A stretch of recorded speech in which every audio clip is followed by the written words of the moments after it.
Good afternoon, everyone, and thanks so much for joining us on this chilly Monday. I'm Sophie Erber. By the day's end, Judge Amy Coney Barrett is all but certain to be named Justice Barrett. Her confirmation could, of course, tilt the court conservative for many generations. KCAU 9's Washington correspondent Raquel Martin shows us what Republican senators are saying tonight in our top story coming up at 5. She is a brilliant legal mind. After weeks of tense debate and protest, Iowa Republican Senators Joni Ernst and Chuck Grassley are celebrating a conservative victory, with Judge Amy Coney Barrett headed to the nation's highest court. Barrett's the kind of person I want on the Supreme Court. They're replacing one incredible woman, Ruth Bader Ginsburg, with another incredible woman, Amy Coney Barrett. But on the Senate floor, objections continued. Democrats say Barrett's nomination is a violation of the millions of Americans voting right now who disagree. People want their voices to be heard. Wisconsin Senator Tammy Baldwin and Illinois Senator Dick Durbin called Barrett's nomination and confirmation just days from Election Day a power grab. It's never been done. And say the president openly wants Barrett to do away with Roe versus Wade and the Affordable Care Act. It's clear as day. Judge Barrett has been nominated to do what President Trump wants. Barrett answered that question. I have no animosity towards the ACA. Grassley says he trusts Barrett to play fair. He and Ernst think it's unnecessary for Barrett to recuse herself from the upcoming health care case. She will follow the law. Once confirmed, Barrett will be sworn in at a White House celebration. In Washington, Raquel Martin, KCAU 9 News. And Senator Ernst and Senator Grassley have both declined their invites to the Outside the White House event. Both say they are returning to the state of Iowa to campaign together leading up to Election Day. Well, Nebraska health officials tonight updating residents about the state's COVID-19 vaccine distribution plan. This plan was originally submitted to the federal government on October 16th. This morning, officials are highlighting now the plan's phased approach. Angie Ling works with the Department of Health and Human Services, and she says Nebraska's vaccine playbook will change as needed, but it does have one goal. That's to ensure the immunization quickly makes its way into the arms of Nebraskans. During much of Phase 1, the vaccine will be distributed using Nebraska's existing Vaccines for Children provider network, which includes healthcare providers, local health departments, federally qualified health centers, community-based clinics, tribal healthcare, and hospitals. We expect that vaccine supply will be limited early on, and initial doses will go to healthcare personnel and critical populations. Ling says the state has not received an expected arrival date for this vaccine, but they are striving to ensure it's distributed fairly to protect Nebraskans. And you can find Nebraska's entire vaccine plan on our website right now, ZoolandProud.com. Let's take a look now at the latest COVID-19 numbers here in Zooland. Woodbury County health officials confirming one additional virus-related death. 60 new cases bring the countywide total past the 7,200 total case mark. Meanwhile, to the north, Sioux County totals more than 2,400 total cases. In Nebraska, Dakota County has 39 new positives over the weekend, the county totaling more than 2,500 confirmed cases. And in South Dakota, Lincoln County reports 38 new cases of more than 2,600 total. More than 700 are considered active this evening. A cold front has made its way to Zooland as Sioux City sees record low temperatures over the weekend. So it's not a bad day to be inside, right? But for some people, being out in the cold is part of their daily job. Tow truck drivers, for example, especially busy with cars not prepared for these drops in temperatures. One barista tonight says she has to be bundled up because after about an hour working the drive-through window, she can't feel her face. I have an actual warm sweater and I have my fuzzy coat. I have a thin sweater sometimes. It just depends. I recommend having some gloves, and it actually helps with the mask on, which seems silly, but it does help with having it on. Keeps a little warm in my body. Coming up tonight at 6, KCAU 9's Lydia Vasquez sits down with more workers who have to be outside during these cold temperatures, and they tell us how else they stay warm. And it's time now for our first check on the weather this evening. Meteorologist Marcus Beasley standing by. Marcus, you did say on Friday we could be seeing some record low and record high temperatures that were low, and that followed through today. Yeah, a very cold weekend, and today extremely cold. Temperatures staying below freezing all day long, even though we've seen a lot of that snow melt, all thanks to the sunshine that we've seen peek through at times. A lot of the snow out there still sticking around as temperatures only reaching up into the mid-20s for most of us. 26 for your recorded high in Wayne as well as Yankton, 27 here in Sioux City today, 25 in Lamar's, a high of temperature of only 28 in Cherokee and Spencer, and 27 in Storm Lake. Overnight tonight, temperatures dropping down into the low teens, maybe even a few single digits tonight, so it's going to be extremely cold. It does look like a dry night ahead, and the rest of the week we're going to see a warming trend. I'll have more details on all of that in the 9 on 9 forecast. Sophie? Thanks so much, Marcus. Well, a new round of grants being released to expand broadband internet access across Iowa. It is the latest in a series of Empower Rural Iowa broadband grants. This round totals nearly $5 million. Governor Kim Reynolds tonight says that COVID-19 underscored the urgency of connecting underserved areas to the internet for things like online learning, telehealth, and working remotely. Since 2018, more than 61,000 homes, schools, and businesses are slated to get access to broadband service across rural Iowa through this initiative. With matching funds from the Empower Rural Iowa and CARES funded grants, the total infrastructure investment in Iowa comes to more than $121 million and counting. The application window lasts from October 29th through November 22nd. Vice President Mike Pence will be in Iowa later this week to campaign for President Trump. Pence will be speaking at a Make America Great Again victory rally set for Thursday at 1:30 in the afternoon. The event will be held at the Des Moines International Airport. President Donald Trump expected to be among the speakers. All attendees there will be given a temperature check, masks, which they are instructed to wear, and access to hand sanitizer. And former Vice President Joe Biden's campaign honing in on the Hawkeye state as well. The presidential candidate will be landing in Iowa Friday.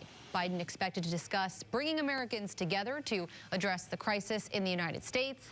Biden also expected to speak on what he calls the battle for the soul of the nation. And with just 8 days until the general election, House Speaker Nancy Pelosi says she's not giving up on passing another virus relief package before November 3rd. At issue, a huge relief bill that would spend another round of direct payments to most Americans, restart bonus unemployment benefits, fund additional testing and vaccines. A Democratic priority is for the bill to allocate money to state and local governments. Now, White House Chief of Staff Mark Meadows says the relief bill being negotiated would cost roughly $1.9 trillion. But Pelosi is hoping for a $2.2 trillion package. Briarcliff University set to celebrate Hispanic Heritage Day on Friday of this week. The Hispanic International Club created Dia de los Muertos altars, or ofrendas, for loved ones and individuals who passed away this year. The club will be having a presentation on Hispanic culture and a contest for the best altar on this Halloween. You can find more details about their event on our website right now at the address on your screen, ZoolandProud.com, or click this story on the KCAU 9 News app. Well, for kids, gummy vitamins can turn into too much of a good thing. Why poison centers say tonight they're worried about more kids being left home alone and what parents can do to keep them safe. Coming up. And it has been a very cold Monday here throughout Zooland. The rest of the week looking sunny and dry, and we'll have a nice warming trend as well. All of those details after the break. You're watching KCAU 9 News with Sophie Erber and meteorologist Marcus Beasley. This is KCAU 9 News at 5.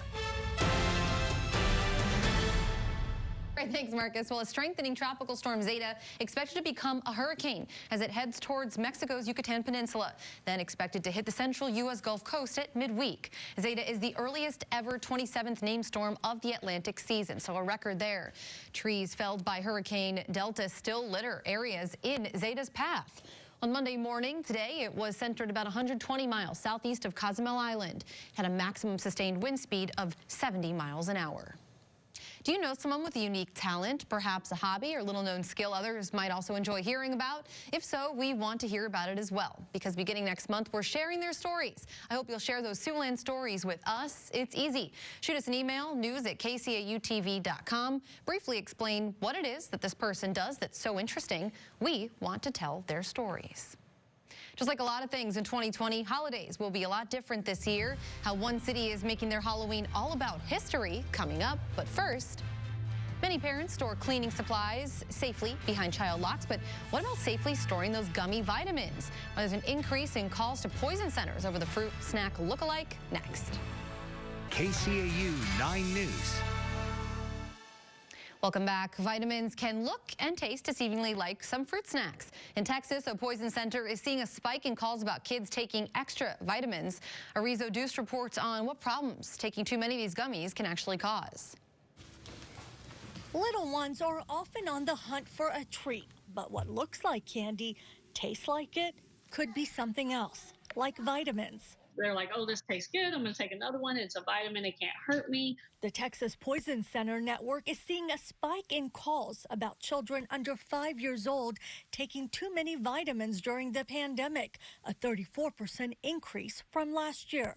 A lot of vitamins are okay. We worry about vitamins with iron in them because that can be deadly for kids if they take too much of that. I got crocodile. Most kids' vitamins don't have iron, but prenatal and some adult vitamins do. What could too much iron do to a child?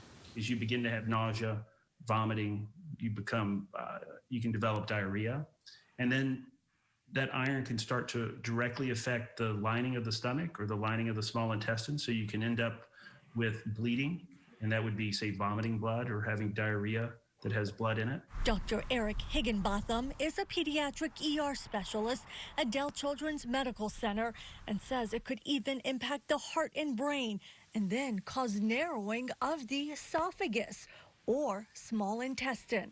With kids, it really depends on the size of the child and the amount of the ingestion. So these smaller kids, it could possibly be just a couple of extra pills. Somebody who's much larger, it would have to be substantially more. Dr. Higginbotham says parents should check the ingredients, and vitamins are medicine and should be kept out of reach. Well, celebrating Halloween this year, of course, fraught with many challenges because of the virus, but one city using an outdoor play to bring the holiday to life. Why the historic haunts are a hit next. Spooky season, as some people call it, in full swing tonight with Halloween just several days away now. One South Carolina city is finding a way to celebrate while bringing some of its history to life. Sophia Radembo shows us how. Just like a lot of things in 2020, holidays are looking different. Guidelines set by the CDC this month suggest distanced Halloween activities to keep it safe. Sunday Anderson did just that.